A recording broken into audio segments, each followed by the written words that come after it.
The WWF, soon to be WWE, had a bit of a existential problem going in 2002. They had an aging roster, especially at the main event level, with Stone Cold Steve Austin already 1 foot into retirement by then. Most of the imported WCW talent was either too old or booked so poorly their reputation was in the toilet. The Rock was off to Hollywood, the Chris Jericho push had failed, and while Kurt Angle and Triple H were more than worthy of carrying the torch, the upcoming brand split required a shot of adrenaline to boost the now split-in-half roster. And lucky for them, a gold mine of talent was forming in their developmental territory, Ohio Valley Wrestling. The OVW class of 2002 is possibly the greatest developmental class in pro wrestling history.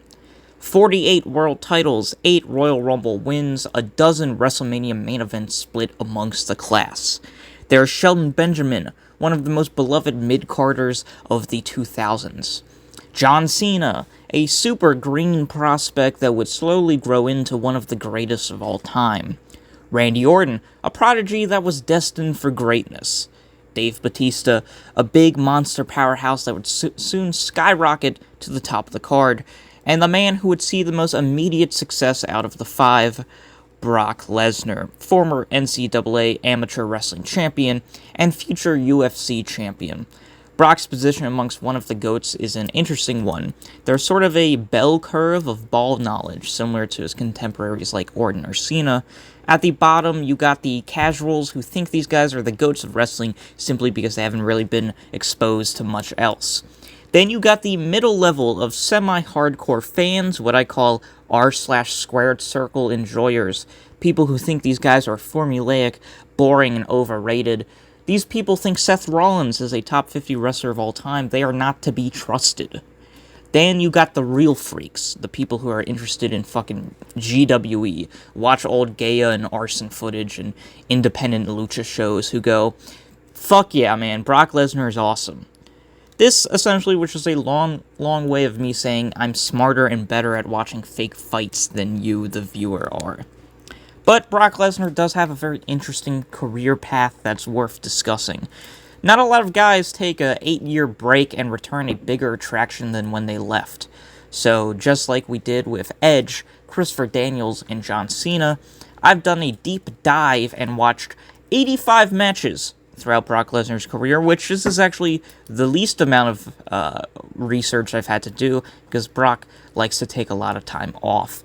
But I would still like to talk about the career of the Beast, the next big thing, Suplex City bitch, Brock Lesnar. Part 0, OVW.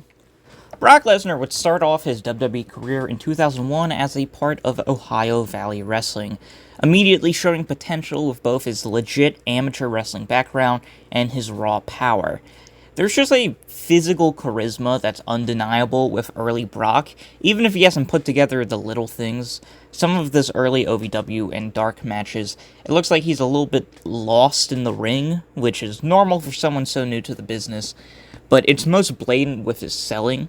Now, Brock would go on to be one of the most underrated and greatest sellers of all time, in my opinion, but as a rookie, it just has a really fake feeling to it. WWE would have a pretty easy workaround, though, to this big problem with Brock, and that's to just not have him sell at all. Part 1, the next big thing. Brock, this would all set up the main event of SummerSlam 2002, and the first real test for Brock Lesnar as the next big thing. He would face the top star of the company, Dwayne "The Rock" Johnson, and oh man, if you guys haven't seen it in a while, go back and check this match out. The match just has so much energy to it. The way both men throw out and sell punches, it's straight out of that classic sort of Attitude Era, Stone Cold, Rock, Kurt Angle mold. It just has this satisfying over-the-top nature of the WWF house style. The crowd is fully behind the younger Brock as he targets the injured ribs of Rock and knocks him down with big, powerful cutoffs. The Rock's frustration at both the crowd's reaction and Lesnar's resilience creates a makeshift heel performance that adds another dimension to the matchup and is actually really fucking smart and well done on Rock's part. Eventually, Brock is just too much of an unrelenting force for Rocky to keep up with, and Lesnar becomes the youngest world heavyweight champion in company history at that time. This is Brock's first truly great match, and it comes way earlier than any of his contemporaries. I mean, Cena's first truly great match would be like a year later. Same thing with Orton, and fucking Batista would take a while as well to get to that point. Brock would transition from one legend to another by entering a feud with The Undertaker. Biker Taker gets a lot of shit for being seen as unmotivated or boring, but his 2002 work is really good, especially that Ric Flair match at WrestleMania 18, and his matches with Brock are great at this time. Taker is the only guy on the roster that can reliably make Brock look like an underdog, and Brock's selling in this feud is great. He's put on the back foot for the first time, and at times even acts a bit scared without ever betraying his badass character. Both matches at Unforgiven, and especially the Hell in a Cell match at No Mercy, are wildly fun brawls where both men absolutely beat the shit out of each other. Lots of blood spilled, which is sold as a big deal considering how unstoppable both characters are booked. Brock would eventually drop the title to the Big Show and pretty much turn fully face, which was the right move. With how exciting young Lesnar is, it's pretty hard not to root for the guy. It wouldn't take long for Brock to get back into title contention with a win in the 2003 Royal Rumble, setting him up with a match against the man who many would consider his best rival and would really define these early years of Brock's career. I'm of course talking about Kurt Angle. Part 2. Here comes the pain. Angle and Lesnar are pretty much built for each other. Both have the legit amateur wrestling backgrounds to make their matches feel like raw, athletic contests. The legit sports feel to both their performances adds a layer of grand importance that most others can only mimic with soap opera storytelling. There's none of that with Kurt and Brock. It's two deeply prideful individuals trying to prove who the best wrestler in the world is. I think their first clash at WrestleMania 19 is still their best. Later matches between the two would overextend themselves, while the first Mania match is the most focused. Angle is a wrestling machine and has a few years on Brock Lesnar, but Lesnar is just stronger and able to match Kurt in grappling. The early exchanges and feeling out process feels tactical and well laid out. Brock is more physically gifted, but is also entering the match with bruised ribs. Kurt targets this weakness to make up for the sheer strength disadvantage. Both men toss each other around, but Angle is smart enough to aim his suplex to launch Brock into the turnbuckle for extra damage, which is just such a fucking smart spot. The big spot exchanges at the end feel earned, and it's Brock's ability to simply dig deeper that gets him the win after an insane botch shooting star press that almost fucking kills him. Honestly, that spot makes the match better, in my opinion. Like, Brock says fuck it, almost breaks his neck, and then just gets up and hits his finisher. That's kind of fucking sick, and it's a perfect, one of the best WrestleMania main events ever. Like, probably top 10 in my opinion. Brock's brief time as babyface champ wouldn't be his best work, but would allow him to have some fun matches as ace of the promotion and get to work with people he wouldn't usually get to work with. Getting his win back against the Big Show and having a really fun first time ever matchup with a heel John Cena. Think about how far ahead Brock was from John at this point. This 2003 Brock Backlash match is Cena's first great match and pretty much Lesnar's fourth. Lesnar's face run would end with a great triple threat match where he drops the belt to Angle and turns heel, setting up their second one-on-one match at SummerSlam. This is a very good follow-up to their first match. The actual structure is very similar, with the early grappling leading to Angle outsmarting Lesnar, who relies more and more on his raw power. But the change in face-heel dynamic recontextualizes the work. Lesnar resorting to power moves feels more desperate than exciting, and Kurt's wrestling IQ feels more clever than cheap. It really shows how well Brock is at telling a story inside a pro wrestling match. Brock puts in what I think is his best-selling performance so far, stumbling as though he has no idea what to do when finally put on the back foot by Angle, and even favoring his shoulder while taking Germans and his leg while giving the F5, consistently reminding you of his vulnerability. Being too wounded to fully capitalize, by the end it's Angle who gets the win with his early work on Brock, helping him outlast the Beast and make him tap out to the ankle lock. Brock's pride and ego being hurt leads perfectly into the last match of the trilogy, the iconic Iron Man match on an episode of SmackDown, the most famous battle between the two, and it's also my least favorite in the trilogy. What I loved about the previous two matches was how focused the structure was. That kind of goes out the window when you ask them to wrestle an hour straight. Now, I don't think it's bad, it's still solid, it's a good pro wrestling match, with the first and last 15 minutes being great, but the middle 30 just kind of dragging on and feel like the least inspired work I've seen from any of their matches. Brock does a bunch of classic heel techniques, like purposefully disqualifying himself to injure Angle, but he does it way too early in the match, so it's the most lopsided of the trilogy, with Brock being in control for 90% of the match. And look, Brock is obviously great in control segments. His back half of his career is a testament to that. Angle is also a solid seller, but neither one of them are good enough to keep the match compelling for a full hour. Still, however, the finishing stretch is great and definitely saves the match. Angle gets the hot streak, but it's a little bit too little too late, and Brock survives, officially winning the trilogy, maintaining his world championship reign. Without his best rival, Brock would have a couple of killer TV title matches against Chris Benoit and Rey Mysterio to end 2003, both matches being better than the Iron Man match, in my opinion. His work would become a little bit hit or miss, as though he's slowly losing interest in the WWE, which, I mean, he was. I hope that doesn't develop, though. He has a much weaker match with Undertaker in a biker chain match, defends the title against worse opponents like Billy Gunn and Bob Holly. All this would be made up for, though, because he would also get his best match of his first run with the company versus Eddie Guerrero at No Way Out 2004. This match gets overshadowed by the outcome and also the promo leading in, and, I mean, don't get me wrong, both those are two of the most emotional moments in WWE history. The Addiction promo from Eddie is one of my favorite promos of all time, babyface or heel. I think it's fucking perfect. But the match itself deserves far more love. It's an excellent David versus Goliath match. All of Eddie's efforts feel just hopeless. His small moments of offense feel like they're lucky fucking streaks more than their actual changes in the tide of the match. They're more annoying than doing any actual damage to Brock. Brock obviously plays the bully role incredibly, and this really shows one of Brock's greatest strengths as a worker. He's incredibly giving. I know that sounds weird considering he often spends the vast majority of the match on top with the whole Suplex City dynamic, but his ability to sell his ass off when needed is why Lesnar is the ultimate dragon to be slayed in other people's stories.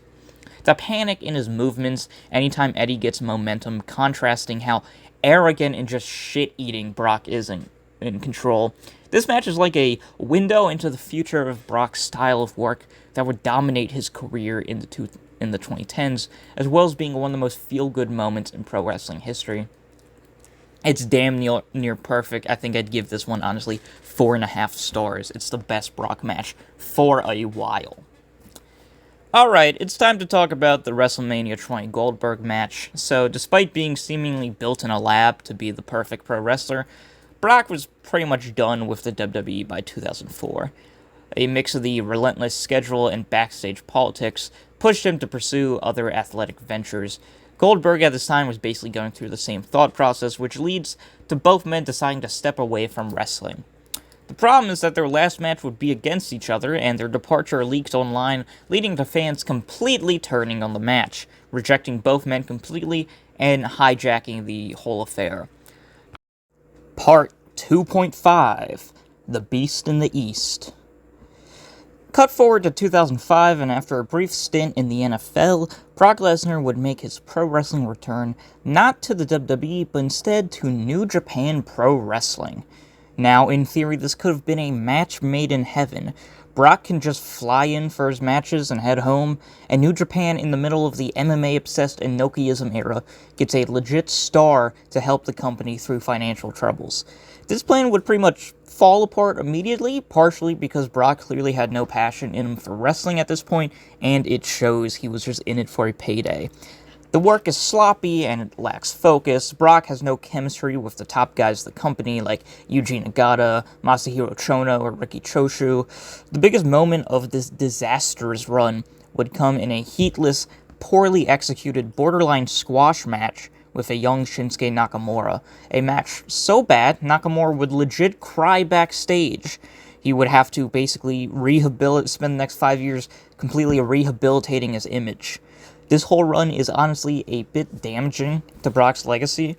I mean, he gets one opportunity to work a different style outside the WWE machine in his entire career, and it fails tremendously.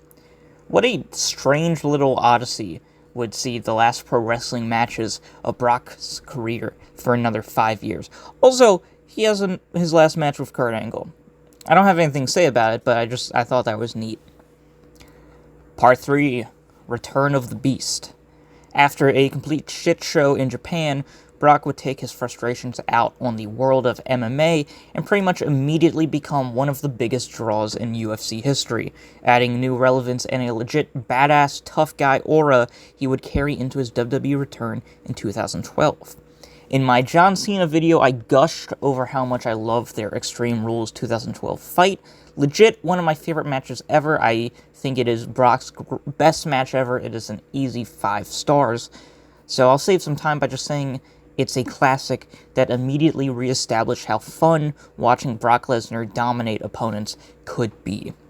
The same can't be said for his follow-up feud with Triple H, and not just any Triple H, 2013 Triple H. This is a feud entirely focused on making the son-in-law of the boss look like a legit tough guy badass, a role he has never been able to portray because his best attributes as a worker come from being a roided-up coward.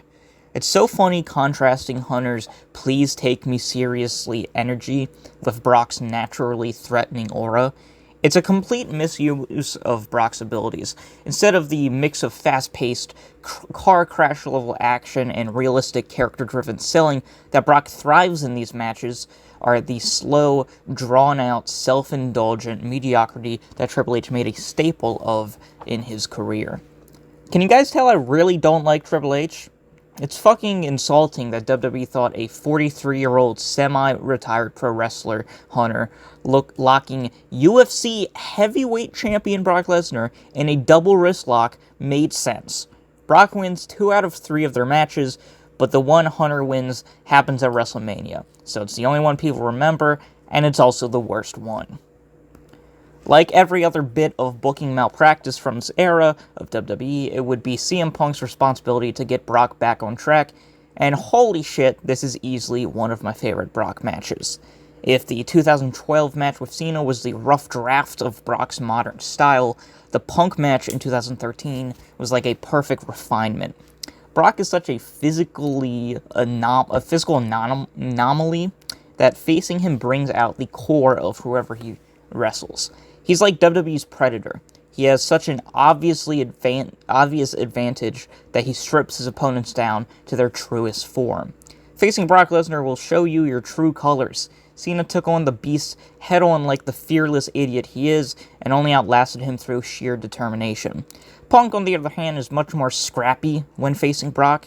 He uses his agility and takes calculated risks to bombard Brock anytime he gets, pulling out things like biting and low blows that against any other opponent would come off cowardly, but against Brock it just seems as though it's a genuine attempt at survival. Brock does his classic stumbling like a wounded animal gimmick, which leads Punk's ego to get the better of him, taking one too many risks and eating shit, getting mauled and beaten in the process. Brock's first trio of opponents perfectly show what makes his style work. Brock will sell his ass off for guys, but they have to earn it from him. Brock needs to be booked like the biggest threat on the roster, almost superhuman, because he will drag opponents up to that level. It's why Punk and Cena, even while getting their ass kicked most of their matches, looked like superheroes, and Triple H looks like a guy cosplaying a UFC fighter. So far, the first 2 years of Brock's return would have massive potential, but overshadowed by weird booking decisions. It's clear that to capitalize on his star-making abilities, WWE would need to shoot Lesnar right back to the top.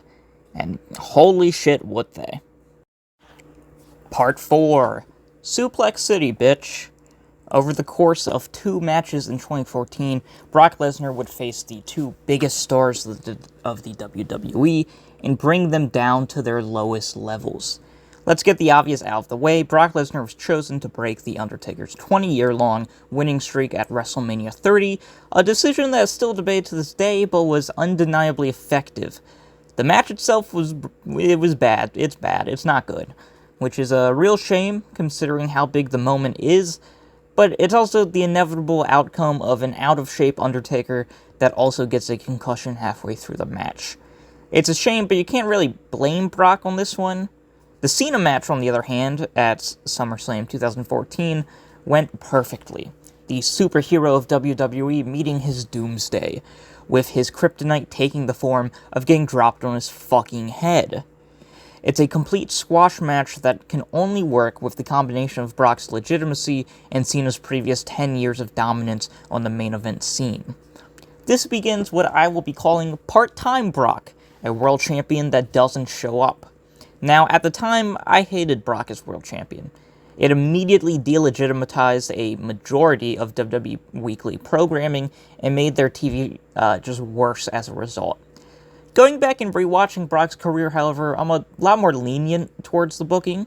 Brock only showing up at major shows makes him, and by extent the title, feel like a big attraction. There is just a certain level of aura that a big Brock Lesnar WrestleMania match carries.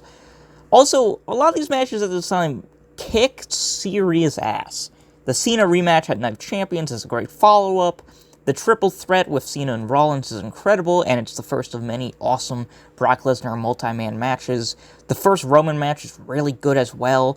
Brock takes the new golden boy of the company and drags him through hell, making Roman in the end just look like $1,000,000. I mean, Brock is on a fucking bender these years. He's getting good matches out of 2015 Undertaker and 2017 Goldberg. That is a Herculean task. There's also some fucking fun little ones that you don't remember. The triple threat at, I think it's Fastlane 2016, Brock, Dean, and Roman is really fun. However, there's also the big ol' bumps in the road in terms of Brock's career. The Orton match at 2017 SummerSlam and the Dean Ambrose match at WrestleMania 32 both fall flat. It's like WWE is trying to go in a different direction with Brock's booking in these matches, but Brock either struggles to adapt or the booking just struggles to fully, commit. Probably because Brock couldn't be bothered to try that day, which, I mean, that's maybe his biggest pitfall in terms of his legacy, is sometimes he just straight up has a lack of effort. Brock during this period is often hampered by bad booking decisions. WWE takes way too long to pull the trigger on Roman, beating Brock, so you get several matches that just rerun their WrestleMania 31 Classic with a lot less energy. I'm thinking matches like their Mania 31 main event, their steel cage match in Saudi Arabia the next month. There's just some stinkers in there. However, when both Brock's motivation and opponent line up perfectly, magic can happen. The super fast-paced car crash matches are all really, really fun. The SummerSlam match with Joe, Roman Reigns, and Braun Strowman is damn near perfect at what it's trying to accomplish. A just big fucking spot fest of adrenaline and just a hoss wrestling. The Goldberg match, both the squash match in 2016 and the WrestleMania 33 match, kicks ass. It's really fun. I mean, I don't know what to tell you, man. Sometimes Goldberg rules. The AJ Styles and Finn Balor matches are incredibly well worked, with Brock selling once again the highlight, but in my opinion, the magnum opus of Brock's work from the past decade comes against the GOAT himself, versus Daniel Bryan at Survivor Series 2018. It's a perfectly executed match. Bryan's almost uncomfortable commitment to selling is the backbone, but on top of that is Brock's personality. Watching him smile while dragging Daniel Bryan's limp, lifeless body across the ring is an image burned into my mind since I first watched it. Brock's timing and willingness to sell for Bryan's fiery hope spots are so well done that briefly, it convinces the crowd and the audience at home that they might actually let Daniel Bryan beat Brock fucking Lesnar. Which, of course, WWE didn't, but goddamn, that kick out after the low blow and running knee combo is one of the purest moments of wrestling excitement you can experience. It's that little sliver of hope that's just gripping enough for you to ignore the inevitable, then the inevitable suplexes your favorite wrestler and drops him on his fucking head. Sadly, this would kind of be Brock's last truly, I think, great match. Not to say he immediately starts shitting the bed, some matches are still good. I enjoyed the Finn Balor match at the Royal Rumble. The Rollins matches are fun. Most recently, the Opa Femi matches are good. There's some solid Tribal Chief era Roman Reigns matches. I think that work is a little bit underrated, even if their WrestleMania 38 match sucks. But it's the spotty track record when it comes to effort has definitely added some limitations to his work. For every Royal Rumble 2020 performance we get a just boring, nothing Bobby Lashley match. And really, he has all of the tools, both physically and match structure and psychology and ring IQ-wise, to be an all-timer, but his post-return dedication to not changing the formula and chasing the bag that made him so successful hampers his all-timer case for me. Because for me, when doing these projects, versatility has started to take up more and more of what I appreciate in a career. It's definitely a subjective value of mine that isn't helped by the format by which I consume wrestling for these videos.